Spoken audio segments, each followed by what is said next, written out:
Friends, balik lagi di another episodes of Kelola Dana bersama saya Mutia dan Mas Relix lagi nih. Apa kabar Mas Relix? Baik, baik.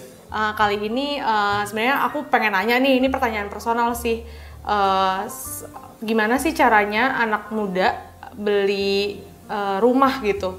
Jadi mungkin kan banyak nih yang masih tinggal sama orang tua atau mungkin ngekos. Gimana sih caranya dengan gaji kita yang mungkin sekarang belum mencukupi lah untuk beli rumah cash, apakah ada cara-cara lain gitu untuk kita punya rumah? Ya. Bagaimana kalau anak muda yang baru kerja, dapat duit dari gaji, terus mau beli rumah gitu ya? Iya. Gampang sih, yang pertama minta duit orang tua. Benar. Itu nomor satu sih. Itu nomor satu kan gampang. Ya, tapi kita kan nggak mau jadi gampangan ya.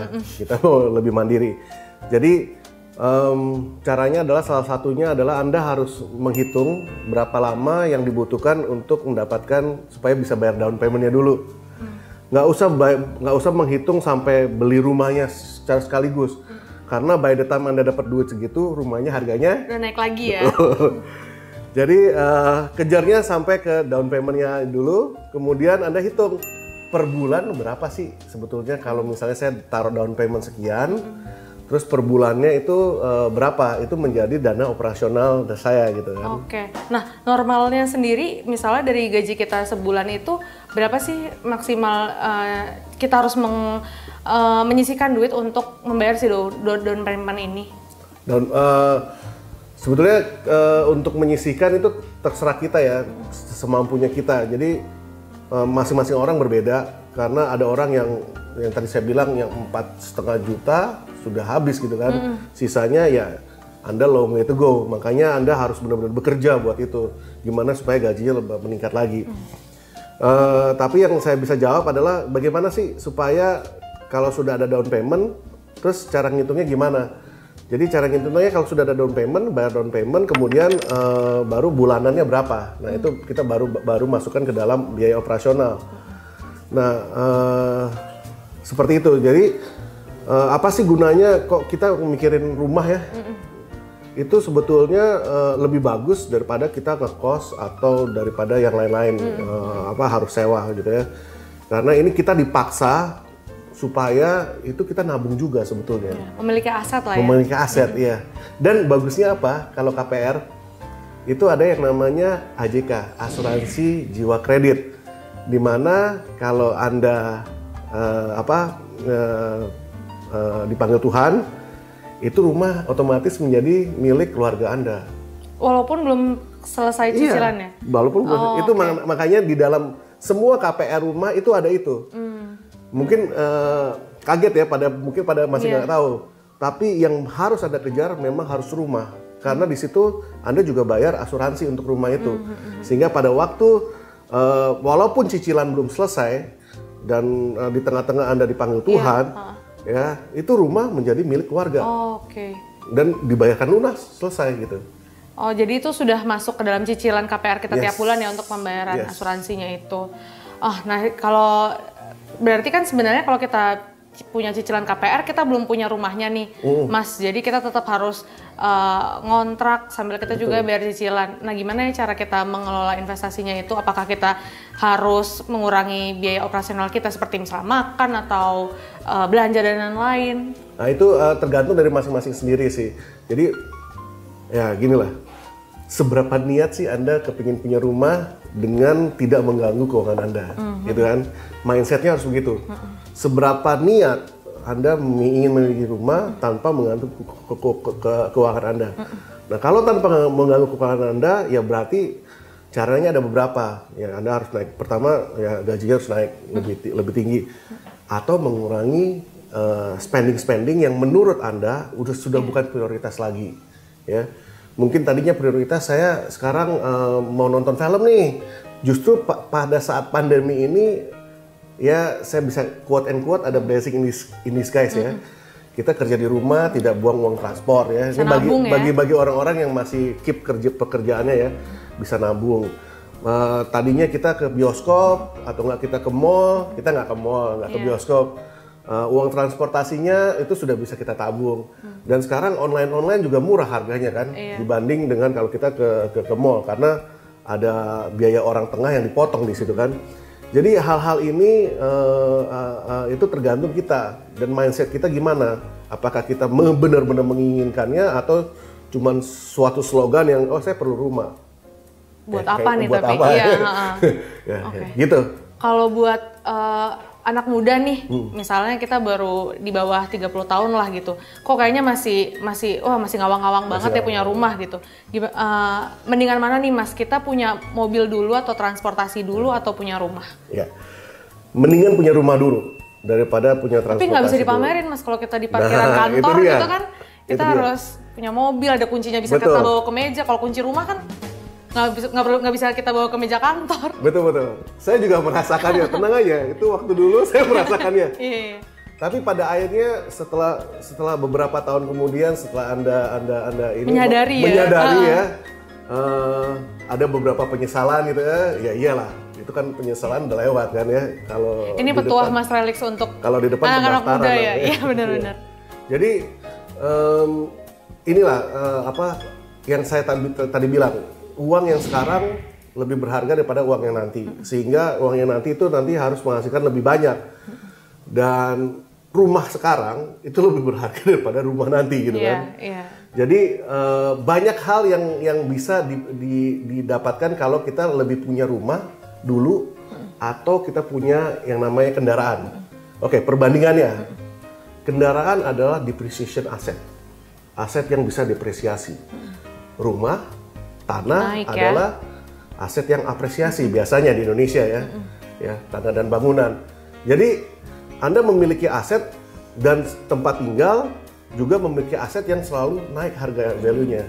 Itu yang harus dipikirkan. Sama yang saya bilang seperti pertama kali sebelumnya yang saya katakan, if you like play Mobile Legends or PUBG, Anda harus 2-3 langkah ke depan memikirkannya. Strateginya harus jelas ya kalau mau menang. Kalau mau hidup happy endingnya, kan happy ending adalah kemenangan kan, ya itu yang dikejar sih. Kalau untuk pemilihannya sendiri kita prefer untuk beli tanah atau langsung rumah gitu ya Mas ya?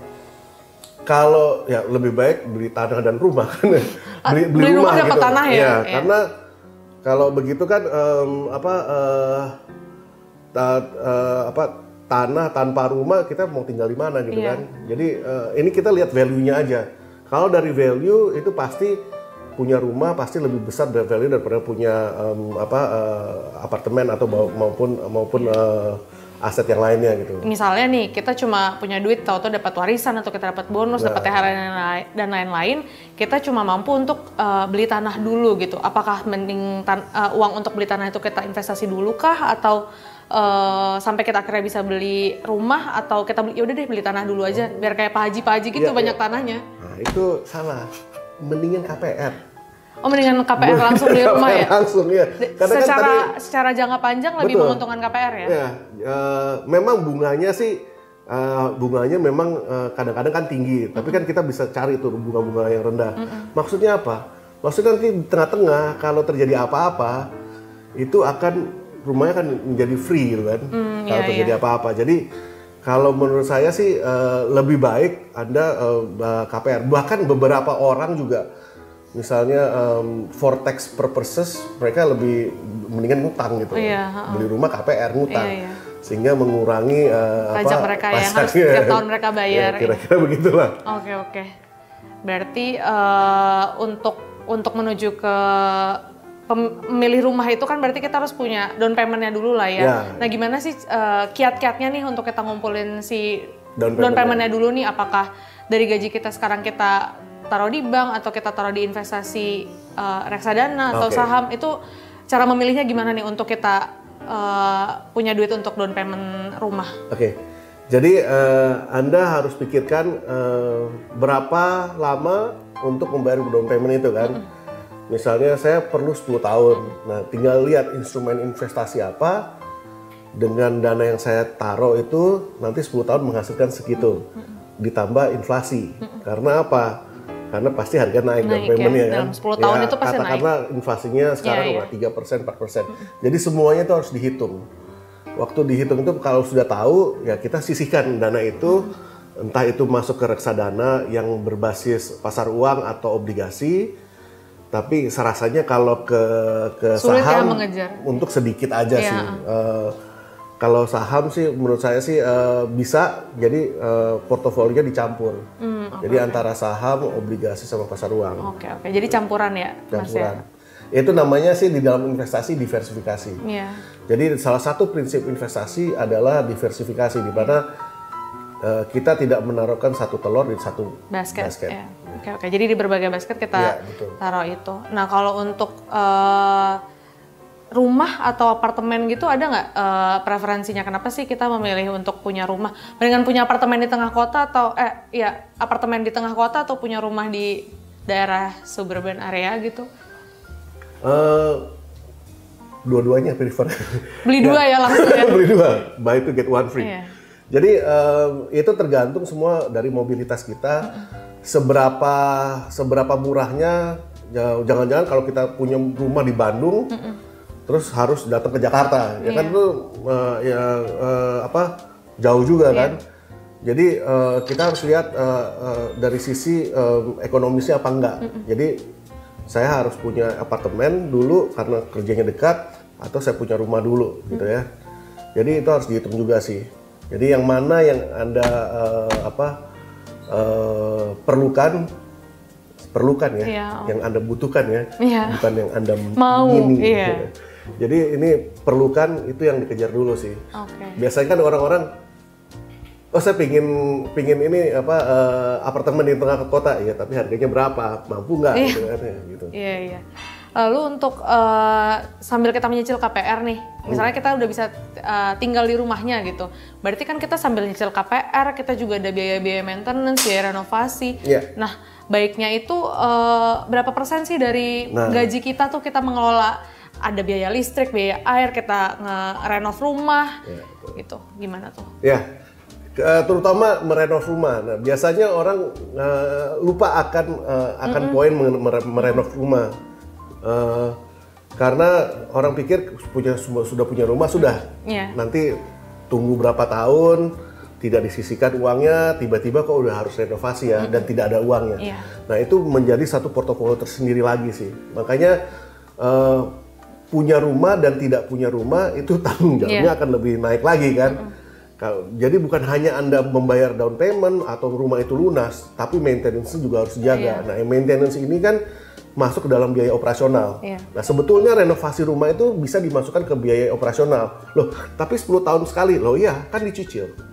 Jadi kita harus lebih ringan ya justru kalau kita harus taruh porsi biaya untuk merenovasi rumah itu harus ada porsinya. Sehingga pada waktu when the time comes, waktu jatuh itu temponya, Anda harus sudah siap untuk renovasi. Jadi sebenarnya itu bisa jadi pos investasi juga ya, misalnya investasi untuk renovasi. Untuk renovasi, Oke. Nah kalau itu kan tadi kita ngebahas soal rumah dan KPR-KPR-nya gitu. Kalau untuk misalnya nih kita memang udah punya rumah dari mertua, kita udah dikasih nih, kita sultan gitu ya, udah punya rumah dari orang tua, mertua juga udah punya rumah. Nah enaknya itu duit kita investasiin kemana ya? Misalnya kita emang udah nggak butuh lah untuk beli rumah dan tanah gitu. Enaknya duit yang kita punya nih sekarang dari gaji kita, penghasilannya buat dialokasikan kemana nih? Nah kalau kita ngomong investasi itu banyak instrumennya. Kita harus memikirkan apakah jangka pendek, jangka menengah, atau jangka panjang. Ada beberapa investasi seperti pertama properti. Kita punya rumah, nah rumah ini biasanya kita bilang ini kita tinggal rumah itu bukan investasi namanya. Itu ya rumah kita. Hidup ya? Nanti kalau masuk investasi adalah rumah yang bukan rumah kita, yang untuk benar-benar investasi kalau harga naik dijual. Nah, itu investasi pertama itu properti. Kedua investasi dalam komoditas. Komoditas biasanya kalau di luar negeri itu banyak. Tapi kalau di Indonesia biasanya itu emas. Emas. Iya. Kemudian ada investasi paper. Nah, financial paper itu ya obligasi, saham, deposito gitu ya. Nah, masing-masing ini memiliki karakter tersendiri. Kalau properti repotnya, iya sih naiknya bisa 20%, 30% dalam waktu 10 tahun mungkin naiknya udah beratus-ratus persen ya. Cuman Anda jualnya agak susah, gitu kan? Tidak liquid, kecuali Anda banting harga, gitu kan? Itu pun masih nunggu 1 minggu, 2 minggu baru orang-orang tahu. Pertama itu harus diperhitungkan juga. Kedua, emas, oke. Sekarang orang lagi bilang, emas lagi naik ya, bagus ya. Saya bilang udah jelek gitu. Ngapain kita beli harga yang udah tinggi lagi sekali gitu ya. Karena sekarang harga emas lagi tinggi-tingginya, tinggi-tinggi sekali. Ya mungkin tunggu beberapa waktu kemudian kita baru bisa investasi emas. No problem, itu bagus juga. Likuiditasnya juga bagus gitu ya. Cuman Anda simpan di mana gitu kan kalau emas. Harus ke bank lagi kan harus ke bank lagi ya, atau enggak punya berangkas gitu. Punya berangkas di rumah ya yang nggak bisa dijebol sama penjahat. Ya kalau nggak bisa dijebol sama penjahat, kita juga mau bukanya lupa kombinasi, nggak bisa dijebol juga kan akhirnya. Nah, itu komoditas. Yang paling mudah adalah sebetulnya di papers, yaitu financial papers, yaitu saham, obligasi, sama deposito. Dan ini juga nanti ada turunannya. Ada beberapa portofolio seperti reksadana. Itu reksadana bukan instrumen investasi, tapi itu adalah portofolio. Gitu kan. Kita beli dari manajer investasi berupa portofolio, itu yang disebut reksadana. Nah, kalau saham ini kita bisa cairkan kapan aja. Ya tergantung, sahamnya cari saham yang liquid juga, jangan saham-saham yang goreng-gorengan gitu ya. Ya, mungkin kalau ada waktu kita next time kita bahas mengenai benar-benar saham. Ya, saham ini bisa nggak dalam waktu 1 bulan untung 100%? Bisa. Bisa nggak dalam 1 bulan untung 1000%? Bisa aja. Tapi bisa juga minus 50%, mau nggak gitu kan? Jadi kita mau lihat resikonya seperti apa nih, ya. Jadi itu udah preference resiko, tapi likuiditasnya cepat kalau itu sahamnya saham-saham bagus. Kedua, obligasi. Obligasi minimal kita harus beli kalau untuk dapat harga yang bagus 1 miliar. Bukan kita nggak bisa beli dengan harga 500 juta, 3 juta. Nggak berasa ya ininya, imbal hasilnya kalau kita cuma sedikit. Itu juga, tapi yang jual beli juga nggak ada gitu. Walaupun bisalah kita beli kayak ori kan kita bisa beli 3 juta. Tapi sebetulnya kalau kita mau jual lagi itu agak susah, tapi biasanya ditampung oleh bank sih. Oke, bank yang tampung atau enggak ada aset manajemen yang tampung. Tapi kayak corporate bonds gitu agak susah kalau kita belinya cuma di bawah 1 miliar gitu ya. Jadi harga yang favorable nggak bakal kita dapatkan kalau tidak minimal 1 miliar. Bukannya nggak bisa dijual, tapi harganya tidak favorable aja. Nah itu kan kita ngebahas yang kalau kita punya duit 1 miliar nih. Makanya. Kalau misalnya kita anak kuliah gitu atau makanya, kita baru lulus. Bisa beli obligasi melalui reksadana. Anda bisa beli 100.000, 200.000. Karena itu reksadana kan dikumpulin duitnya, terus dibelikan obligasi. Namanya namanya reksadana obligasi atau reksadana fixed income. Sehingga Anda juga beli reksadana ya, jangan beli obligasinya karena kan mahal. Nah itu kedua. Ketiga, terakhir yang paling gampang sih deposito sama pasar uang. Nah, pasar uang ini ya imbal hasilnya tidak setinggi kayak obligasi maupun saham, tapi dia lebih stabil aja. Jadi cocok untuk profil resiko orang-orang yang mungkin nggak berani untuk langsung naruh duit gede, terus mungkin imbal hasilnya nggak terlalu rendah, mereka nggak apa-apa. Yang penting uang dia aman. Yang gitu jelas suatu reksadana pasar uang harus lebih tinggi imbal hasilnya daripada deposito. Kalau enggak, mending saya taruh deposito di bank aja. Ya. Iya.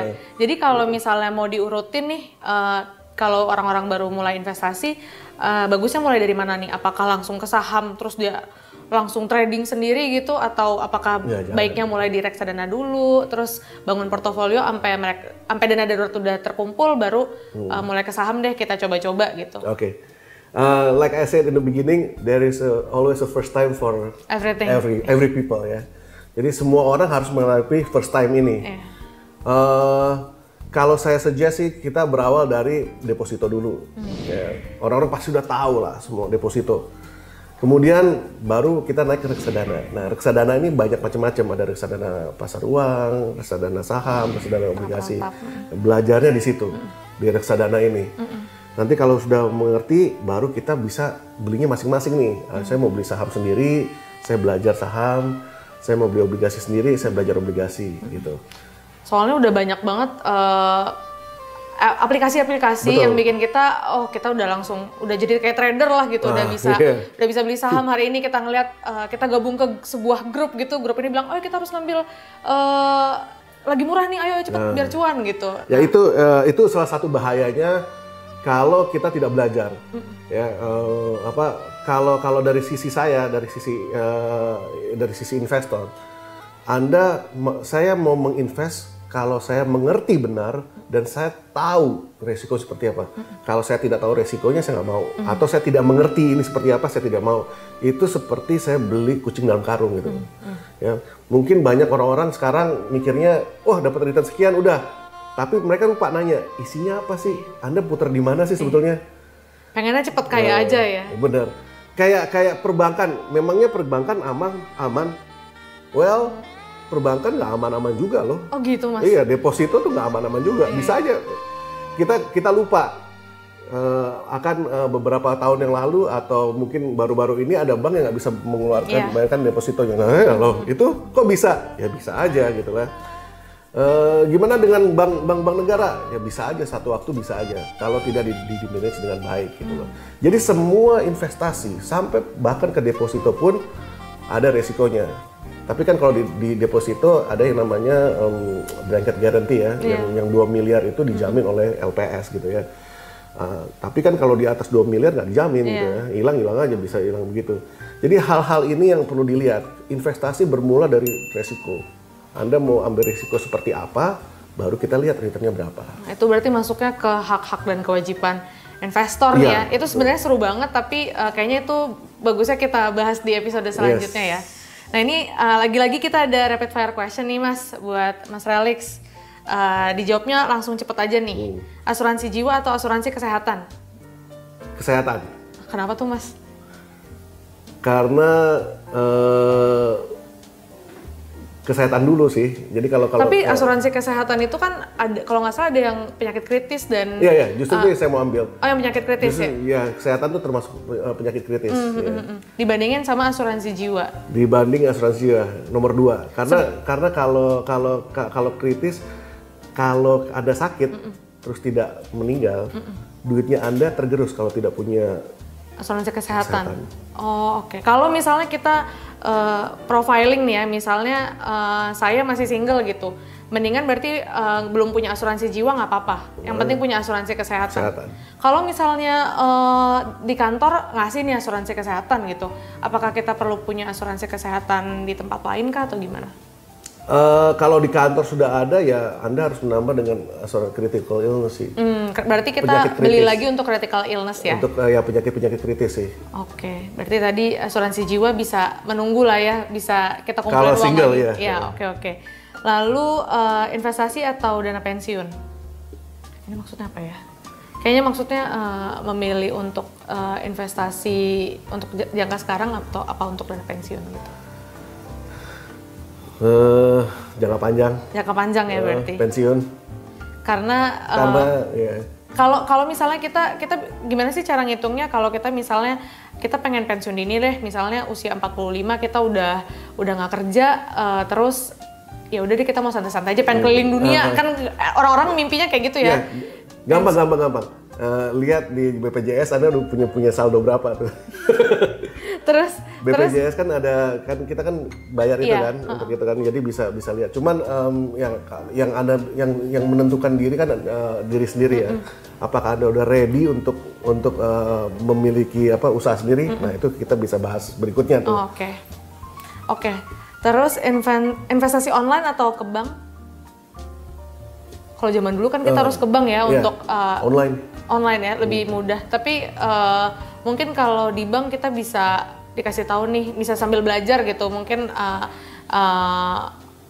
orang di banknya bisa ngasih tahu lah pelajaran ke kita, ini caranya reksadana yang baik seperti apa gitu. Tapi kan kalau di investasi online kita harus belajar sendiri tuh Mas. Enggak juga online. Lo tetap pilih online ya? Karena beberapa sekuritas kalau Anda tanyakan memberikan jawaban kok. Beberapa institusi keuangan kalau Anda telepon Anda diberikan jawaban. Oke. Mungkin saatnya sekarang udah banyak yang itu saya juga mengikuti perkembangannya, ya kayaknya lebih mudah online sih daripada di bank ya. Terus kalau untuk investasi ini prefer saham atau obligasi? Saham. Saham ya pasti. Kalau misalnya obligasi sama, kalau misalnya saham sama reksadana tetap saham juga? Nah di reksadana ini, makanya kalau reksadana itu portofolio, bukan investasi dasarnya. Di reksadana bisa diisi oleh saham, obligasi, dan deposito, dan pasar uang. Iya, tapi kan kalau reksadana saham kita nggak bisa ngatur kita mau beli apa dan di mana. Saham berarti tetap. Saya nggak mau diatur sama orang lain. Mending ngatur sendiri ya? Yeah. Oke, jadi terima kasih penjelasannya Mas Ralix hari ini. Kita ketemu lagi di episode selanjutnya dari Pengelolaan.